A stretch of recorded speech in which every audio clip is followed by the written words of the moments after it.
This is one of the busiest streets in Tijuana, and I was with my son. We had to come to my brother-in-law's office. Cristina Palacios remembers the day 12 years ago when armed men blocked her car.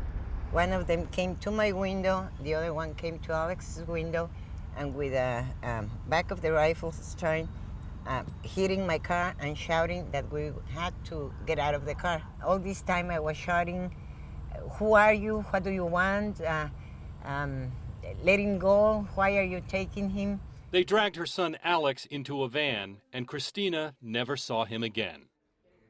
Mexican drug cartels have kidnapped thousands of people in recent years, most underworld rivals or businessmen held for ransom. But these stories are different. Mexicans call them the disappeared.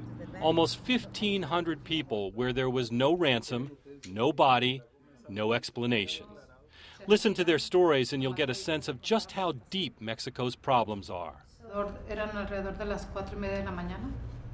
It was about 4:30 in the morning when I got up and saw a bunch of pickups approaching with men in masks who had guns sitting in the back.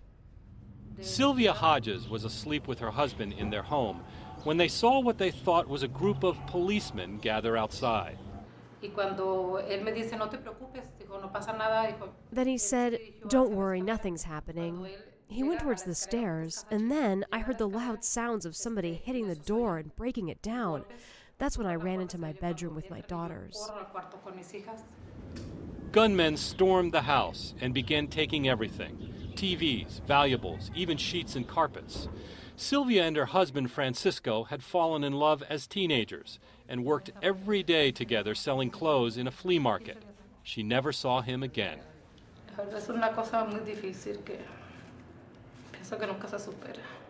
It's a very difficult thing that I'll never get over. I just plead to God for some news, for someone to tell me where he is. It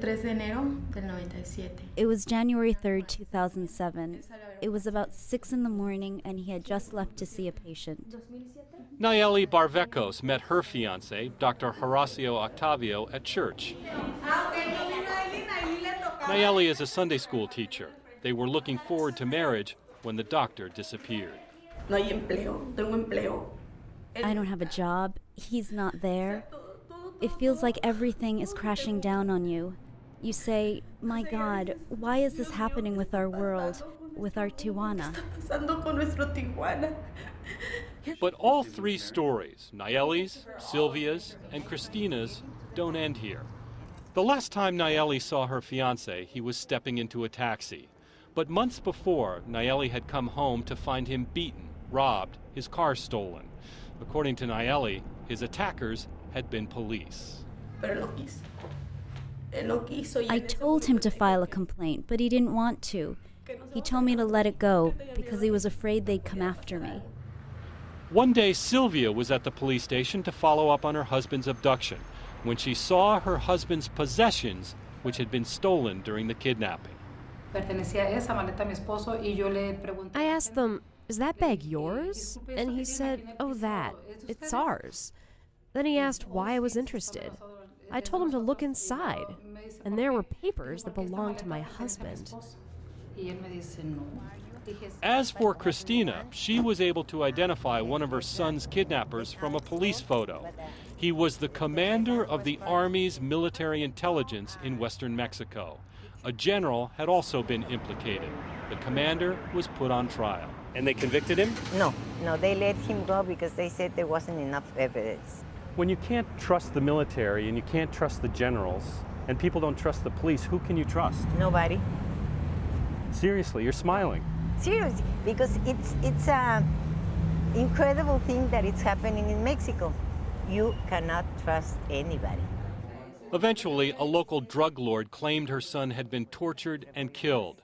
Nonetheless, determined to find out exactly what had happened, Cristina began documenting every development in Mexico's drug wars. If he was murdered, who murdered him, what happened to his remains, I think we're entitled to have a piece of him that we know where he finally landed.